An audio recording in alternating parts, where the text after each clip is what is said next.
Hello and welcome to For Further Review. Today I have as my special guest Lisa Trail, who is the Director of Communications. Thank you for being here. Thank you for having me. Would you tell us a little bit about what you do? What is a typical day like for you? There is no typical day in the city schools office anywhere, I don't think. But my job, in part, is to communicate, obviously, with our community, with our parents, with our teachers and our staff, and to spread the word about what all is going on at Murfreesboro City Schools. Not only that, but to help coordinate some of those events that go on throughout the school system all 12 months out of the year. Now, you also play an important role with the foundation, with the City Schools Foundation. Could you talk a little bit about that and what your responsibilities are? And particularly, I'd like for you to talk about the Excellence in Education celebration, which we recently had. Okay. The City Schools Foundation is a wonderful organization that benefits Murfreesboro City Schools, and we're very fortunate because all school systems do not have foundations. So I think we had some great leaders in our community that had the foresight to develop a foundation. I act as the school liaison, so I am there to answer questions for them and to help lead them along the way. We have a board of trustees that actually runs the organization. So I'm the middleman between the city schools and the City Schools Foundation. We just completed the City Schools Foundation's Excellence in Education celebration, in which we honored Dr. Susan Andrews, and what a wonderful lady to honor. This is a fundraiser because that's the way we operate. We have to have money to be able to give the money. So we are hoping this year that we will make close to $60,000 through that fundraiser that was just completed. That money is allotted already for next year's teacher grants. Some are district-wide grants, some are system, like school system grants, and then others are individual teacher grants. So they do a great job of helping raise dollars so that our teachers can have things that are kind of outside the box that wouldn't be funded through tax dollars. Can you give us just an example or two of how that money is used? I know one of the things that I saw that I thought was fascinating was the Heart Maze, for example. And could you talk a little bit about that and also maybe a couple other things that you've really seen that the classrooms have been able to have as a result of the funding from the City Schools Foundation? Sure. The Heart Maze is a great example because the Heart Maze travels across the district. It's not a school-based type grant. It was a school district grant. The request came through the Coordinated School Health, and it's a way of teaching healthy lifestyles, how your heart operates, and so it's science and physical education coming together. And what happens is they set the Heart Maze up in the gymnasiums of these school systems, and this month, being February, it has been used a lot because February is Heart Health Month. And then the students and teachers, and even I've seen a few principals go through the maze, and they learn what happens, how your heart pumps, and what happens if maybe your arteries start clotting, and how much harder it is to get there. And at the end, you have a really good workout. You understand the process because children are actually physically touching and understanding. It's a different way of learning, kind of hands-on learning about the heart. So to see this science project turned into a physical education project, it's just an amazing thing. And again, that's one of those things outside the box that a PE teacher couldn't really afford to put into their curriculum, but coming through Coordinated School Health, getting one and going across all 12 schools, it just makes it just wonderful, and the foundation was able to fund that last year. This year, some of the things they've done, they do a lot of just really great teacher grants, but they also helped with the Rockets program at Hobgood that's just beginning. And that's going to be something that hopefully we can move on, not just through Hobgood, but as we grow as a district, move those into the other schools too. And you may want to talk about Rockets a little bit more because I know that's one of your favorite programs. Also, Sci Girls, which is part of our extended school program, is being funded through this foundation, and really allows girls to get some hands-on science, and it really focuses on those STEM projects. So there's just so many grants, and when you read the grants, just amazing. And the great thing about the foundation grants is they range. I mean, one grant that we gave was $200. Another grant was $10,400. So it really isn't limited by one dollar figure. It's about what the teachers need and what kind of how they can think outside the box to bring curriculum to life for our students. I know that we have a lot of events coming up. And while we're at it, I'll just talk about Rockets. Actually, the Rockets is a partnership between Fisk University and Murfreesboro City Schools, so I think it'll be exciting to see that at Hobgood, with Hobgood being an Explorer school. But we do have several events coming up.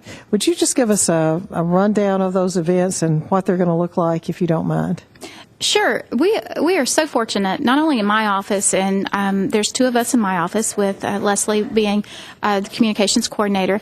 Greg Lyles and his team of community outreach folks do a great job of reaching out to those parents and connecting them with our schools. And then Coordinated School Health. Our Coordinated School Health folks are so active in the community.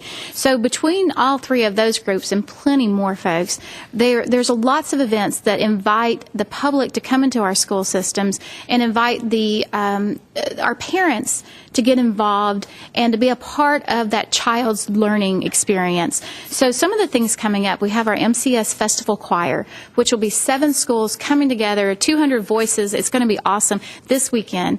And it's the beginning of Music in the Schools Month. So it's a great way to kick off music in the schools and understanding how much music really does aid in the learning. So that's coming up. It's March 2nd at Siegel Gymnasium at 6:30 p.m. We follow that up. March is going to be really busy for us. We have our Teacher of the Year reception, and I know we'll talk about that a little bit later on, too. So we have these wonderful teachers, and we're going to honor them on March 19th. To look at another way of learning, we have our arts reception that's coming up. So not everyone has the science maybe that they just love, but most children really, really love art. And they love science, they love math, but having it all, whether it's music or whether it's just kind of an out-of-box curriculum, is really nice to see. So we're going to be looking at the art display, and that will go up here at City Hall from March 19th through May 3rd. But our event where we recognize the best of show is March 21st. On March 21st also, so right after that, we go from here over to Black Fox, and they're having a program called Me and My Family, or My Family and Me. And it's a reading event for parents at Black Fox Elementary, Bellwood, Hobgood, and Bradley Elementary. So that should be a really fun program. They've got tons of door prizes to give out, and just encourage folks to get the books out and start reading. And this is a partnership with Read to Succeed. We have lots of partnerships, and we could not do all these programs without them. We're also doing a little physical education, and we're going to have a tennis clinic. The partners at MTSU have been just fabulous. Last year we had a soccer clinic.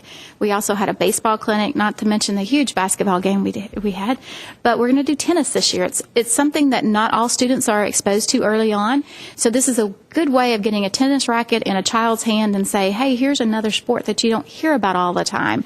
So that's going to be coming up on March 23rd, which is a Saturday. We're breaking it up, so 2nd, 3rd, and 4th graders come at one time, and then the 5th and 6th graders are going to come a little bit later in the day. So we have, just a little bit of a separation between those ages, and it's going to be fabulous. We have all of our tennis rackets ready to go, so all you have to do is wear appropriate clothing, whether, if it's warm or cold. Make sure you have on tennis shoes. You have to have on tennis shoes, but we'll provide everything else. And MTSU's tennis team, the coaches there, are going to really help support this clinic, and they're putting it on. We're just showing it with the kids. It's going to be fabulous. And then there's an international marketplace that's coming up in March as well. No, I'm sorry, that's in April. It's April the 12th. And that's in collaboration with Patterson Park. So Bradley and Patterson are coming together to have International Marketplace. And hopefully it'll be nice, and it'll be out on the lawn right in front of Patterson Park. So again, it's just kind of introducing culture, introducing lots of things to our students. So that's kind of the rundown. As we go through, we have busy weekends as well as during the afternoon. So our schools are open, and we were talking about this the other day, that, people think of us as a school system and it's bell time 8 to 3 or 7:30 to 2:30 or whatever. But our schools open at 6 a.m., and they don't close until 6, 7, 8 o'clock at night, 6 to 6 for ESP, but it seems to be always something going on. Which is what we want, because That's exactly we want right. to be a part of the community. That's Absolutely. Well, I want to thank you for being here. You mentioned the Teachers of the Year, and I think that it's probably pretty appropriate that we end with reading the Teachers of the Year, because we do believe in Murfreesboro City that the teachers are closest to the children, and they are the defining element in the classroom. So I'm going to read the Teachers of the Year. From Bellwood, we have Beth Blasingame. Black Fox, we have Kanisha Harper and Andrew McKnight. Bradley, we have Holly Campbell and Mary Allison. Cason Lane, we have Nicole Taylor and Natalie Hopkins. Discovery, we have Karen Cook and Sarah Rosenberger-Swarta. Irma Siegel, we have Jim Bjork and Emily Clark. Hobgood, Meredith Gilliland and Laura Smith. From John Pittard, we have Rebecca Few and Jennifer Hall. Mitchell Nelson, we have Donna Hill and Linda Gerald. Northfield, we have Sarah Irwin and Jeffrey Baker. And Scales, we have Tiffany Strevel and we have Noelle Koenig.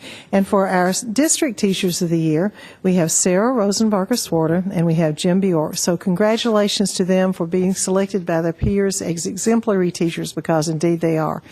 And Murfreesboro City certainly thanks them for their service to children. And thank you for joining us. We appreciate your support of Murfreesboro City Schools.